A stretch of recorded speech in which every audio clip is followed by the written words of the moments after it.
안녕하세요. 저는 페인트하는 사람입니다. 안녕하세요. 저는 서슬기입니다.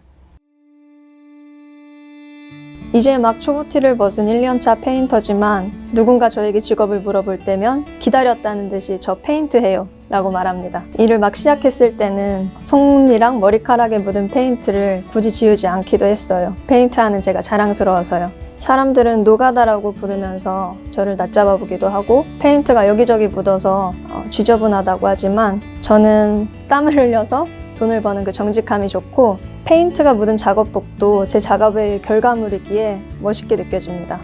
제가 페인트 일을 선택하고 주변에도 추천하는 이유는 장점이 많기 때문인데요. 먼저 취업한 친구들을 볼 때 즐겁게 일하는 경우가 많지 않았고 월요병이라고 하면서 출근을 괴로워하는 모습을 보면서 저는 일을 시작하기도 전인데 출근하고 싶지가 않았어요. 하루 중 가장 많은 시간을 일을 하면서 보내는데 일을 하는 시간이 즐겁지 않고 출근이 괴롭다면 하루가 너무 힘들 것 같다고 생각했어요. 저는 가만히 앉아있는 것보다 활동적인 걸 좋아하고 협업하는 것보다는 혼자서 일하는 걸 좋아하는데 페인트는 그런 제 성향과 아주 잘 맞았습니다. 개인이 주어진 일을 정해진 작업대로 하면 되는 일이기 때문에 저는 일을 배울 때부터 아주 즐거웠습니다. 일을 하다가 지겨워질 때쯤에 달라지는 작업 내용과 달라지는 현장은 지루할 틈이 없게 하고요. 그리고 체력이 되는 한 계속해서 일을 할 수 있습니다. 제가 만난 페인트 작업자 중에 최고령은 71살이셨는데 80살까지 일을 하시는 경우도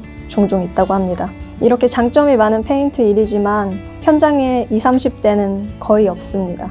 노가다라는 부정적인 인식 때문인지 접하기 힘든 생소한 일이기 때문인지는 모르겠지만 현장 일을 하려는 젊은 사람들이 거의 없습니다. 저도 일을 처음 구할 때 정보가 많지 않아서 계란으로 파헤치는 심정으로 부딪혀가면서 많은 시행착오를 겪었는데요. 제가 유튜브를 시작한 이유도 이렇게 페인트 일을 소개하고 싶었기 때문입니다. 특히 젊은 여성분들에게 소개하고 싶었는데요. 제가 처음에 건설 현장 기술을 배우고 싶었을 때 제가 할 수 있는 일이 있을까 의문이었거든요. 그런데 처음 현장에 도착했을 때 가장 놀랐던 건 생각보다 여성 노동자가 많다는 것이었습니다. 다 무슨 일을 하시는 걸까 정말 궁금했는데 입주 청소나 줄눈 작업은 대부분이 여성 노동자가 하는 일이었고 페인트나 도배 조경도 과반수가 여성 노동자였습니다. 그리고 코킹이나 필름도 여성 노동자 비율이 점점 늘고 있다고 합니다. 건설 현장에서 여성 노동자가 하는 일의 공통점은 섬세한 일이라는 것과 그리고 쪼그려 앉아서 해야 하는 일이라는 건데요. 이렇게 거칠어 보이는 건설 현장이지만 섬세한 작업이 필요하고 여성 노동자가 꼭 필요합니다. 젊은 여자가 많지 않기 때문에 현장에서 저를 잘 챙겨주시는데요. 선배님들은 특히 안전을 강조하셨습니다. 제가 올해 초에 눈썹을 태워 먹었는데요.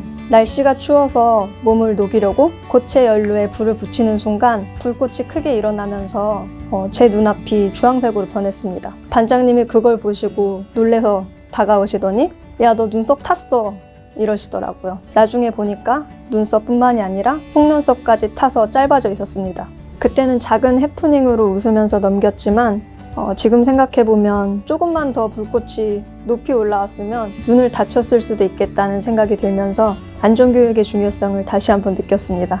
그 일이 있은 후에 고체 연료를 사용하다가 일어난 사고에 대해서 말씀해 주셨는데요. 고체 연료를 더 잘 타게 하기 위해서 신나를 붓다가 그 신나를 타고 불이 타고 올라와서 몸에까지 불이 옮겨 붙어서 크게 화상을 입은 걸 목격하셨다고 합니다. 밀폐된 곳에서 에폭시 작업을 하다가 쓰러지는 걸 봤다는 거는 선배님들한테 엄청 많이 들어서 익숙한 얘기고요. 어떤 분은 50m 높이의 좁은 공간에 안전벨트도 없이 작업을 하다가 떨어져서 사망한 걸 목격한 경우도 있다고 합니다.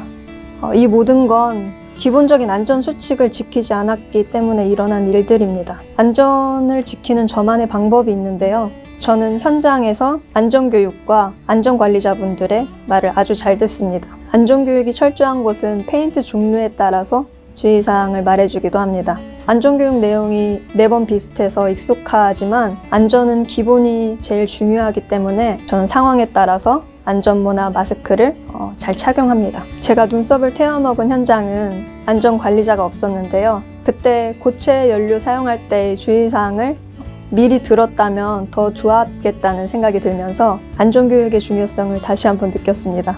안전이 더 중요한 이유는 기술자들은 조금이라도 몸을 다치면 일을 쉬어야 하기 때문인데요.